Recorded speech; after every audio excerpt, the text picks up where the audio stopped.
ये भी कट जाएगा। एक बार एक राजा की सेवा से प्रसन्न होकर एक साधु ने उसे एक लोटू दिया और कहा कि राजन, इसे अपने गले में डाल लो और जिंदगी में कभी ऐसी परिस्थिति आएगी जब तुम्हें लगे कि बस अब तो सब खत्म होने वाला है, परेशानी के भंवर में अपने को फंसा पाओ, कोई प्रकाश की किरण नजर न आ रही हो, हर तरफ निराशा और हताशा हो, तब तुम इस लोकेट को खोलकर इसमें रखे कागज को पढ़ना, उससे पहले नहीं।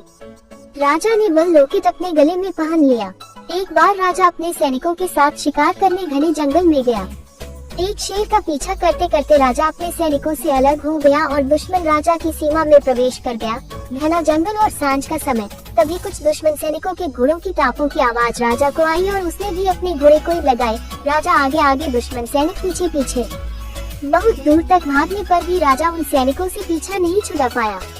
भूख प्यास से बेहाल राजा को तभी घने पेड़ों के बीच में एक गुफा सी दिखी। उसने तुरंत स्वयं और घोड़े को उस गुफा की आड़ में छुपा लिया और सांस रोक कर बैठ गया। दुश्मन के घोड़ों के पैरों की आवाज धीरे धीरे पास आने लगी। दुश्मनों से घिरे हुए अकेले राजा को अपना अंत नजर आने लगा। उसे लगा कि बस कुछ ही क्षणों में दुश्मन उसे पकड़कर मौत के घाट उतार देंगे। वो जिंदगी से निराश हो ही गया था कि उसका हाथ अपने लोकेट पर गया और उसे साधु की बात याद आ गई। उसने तुरंत ताबीज को खोलकर कागज को बाहर निकाला और पढ़ा। उस पर्ची पर लिखा था, ये भी कट जाएगा। राजा को अचानक ही जैसे घोर अंधकार में एक ज्योति की किरण दिखी। डूबते को जैसे कोई सहारा मिला। उसे अचानक अपनी आत्मा में एक अकल्पनीय शांति का अनुभव हुआ। उसे लगा कि सचमुच ये भयावह समय भी कट ही जाएगा। फिर मैं क्यों चिंतित हूँ? अपने प्रभु और अपने पर विश्वास रख उसने स्वयं से कहा कि हाँ, ये भी कट जाएगा।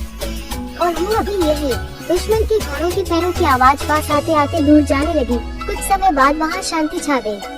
राजा रात में गुफा से निकला और किसी तरह अपने राज्य में वापस आ गया। दोस्तों, ये सिर्फ किसी राजा की कहानी नहीं है, ये हम सब की कहानी है। हम सभी परिस्थिति, काम, तनाव के दबाव में इतने जकड़ जाते हैं कि हमें कुछ सूझता नहीं है। हमारा डर हम पर हावी होने लगता है। कोई रास्ता, समाधान दूर दूर तक नजर नहीं आता। लगने लगता है कि बस अब सब खत्म है ना। जब ऐसा हो तो 2 मिनट शांति से बैठिए, थोड़ी गहरी गहरी सांसें लीजिए, अपने आराध्य को याद कीजिए और स्वयं से जोर से कहिए, ये भी कट जाएगा।